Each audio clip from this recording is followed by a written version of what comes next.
আসসালামু আলাইকুম, বিসমিল্লাহির রহমানির রহিম। আজকে চলে এলাম আলুর চপ নিয়ে। আর এখানে আমি আলুর চপটা বানাবো 3টা পদ্ধতিতে। তো প্রথমে আমি আলুগুলা সিদ্ধ দিয়ে নিয়েছি, ডিম সিদ্ধ দিয়ে নিয়েছি, আর এখানে কয়েকটা শুকনো মরিচ তেলে ভেজে নিয়েছি। আর এই শুকনো মরিচগুলা আমি সামান্য পরিমাণে লবণ দিয়ে পেঁয়াজের সাথে চটকিয়ে নেব। তো প্রথমেই এখানে শুকনো মরিচ দিয়ে দিয়েছি, তারপর পেঁয়াজ কুচি করে দিয়ে দিয়েছি, তারপর পরিমাণ মতো লবণ দিয়ে আমি ভালোভাবে এই শুকনো মরিচ পেঁয়াজের সাথে মিশিয়ে নেব। তো এখানে পরিমাণ মতো সরিষার তেল দিয়ে দিব। আর এই সরিষার তেলটাতেই আপনার এই যে আলুর চপটা, এটার অন্যরকম একটা ফ্লেভার আসবে আর খেতেও অনেক ভালো লাগবে। তো এখানে আমি সিদ্ধ করা আলুগুলা চটকিয়ে নিচ্ছি। যেহেতু আমার আলু চটকানোর কিছু নাই, তাই আমি হাতেই চটকিয়ে নিলাম। তো ভালোভাবে চটকিয়ে আমি এখন যে পেঁয়াজ আর মরিচের সাথে আলুটা ভালোভাবে মিশিয়ে নিচ্ছি। আর এখানে আমি একটা ম্যাগি মশলা দিয়ে দিয়েছি, আর এই ম্যাগি মশলার কারণে এই আলুর চপের স্বাদটা দ্বিগুণ হয়ে যাবে। আর এখানে দিয়ে দেব পরিমাণ মতো একটু জিরা, একটু ধনিয়ার গুঁড়া, একটু আদা বাটা, একটু রসুন বাটা, আর একটু ধনে পাতা কুচি। সব কিছু একসাথে আবারও আমি ভালোভাবে মিশিয়ে নেব।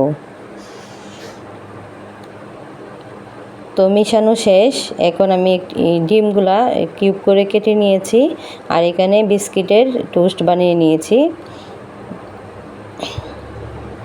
তখন আমি অল্প অল্প করে এই ভর্তা নিয়ে নেব, আর ভর্তার ভিতরে ডিমের একটি করে স্লাইস দিয়ে দেব। উপরে আলু আর ভিতরে ডিম, একটি অসাধারণ আলুর চপ হয় এটা। আর এটা আমি একদম ছোটো সময় থেকেই আমার বাবা বাড়ি থেকে খেয়ে আসছি। এখন আমি শ্বশুর বাড়িতেও এটা আমি বানাই, আর সবাই পছন্দ করে এই আলুর চপটা।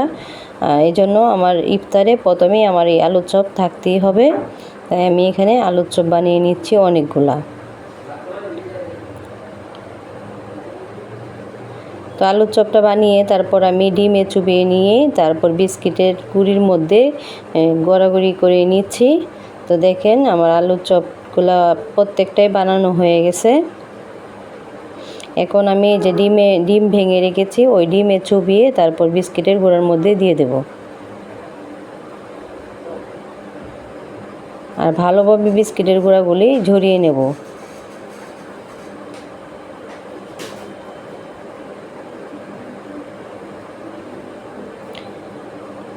আর এভাবে আলুর চপ বানালে খুবই মজাদার, খুবই ভালো হয় খেতে। আর এটা আমার ঘরের সবাই পছন্দ করে খায়। তো আমার সবগুলোই হয়ে গেছে। আর আমি এখানে কয়েকটা রেখেছি বেসনের ডুবিয়ে বানাবো, আর কয়েকটা আপনার শুধু সরাসরি ডিম দিয়েই ভেজে নেব। প্রথমে আমি বিস্কিট দিয়ে যেগুলা করেছি এগুলা ভেজে নিয়েছি, তারপর আমি বেসন দিয়ে ভেজে নিলাম। বেসন দিয়ে এগুলা ভাজা যায়। আর কিছু আমি ডিমে চুবিয়ে ভেজে নেব। এখানে আমি 3 রকমভাবে আলু চপ ভেজে নিয়েছি। সবাই ভালো থাকবেন। আল্লাহ হাফেজ।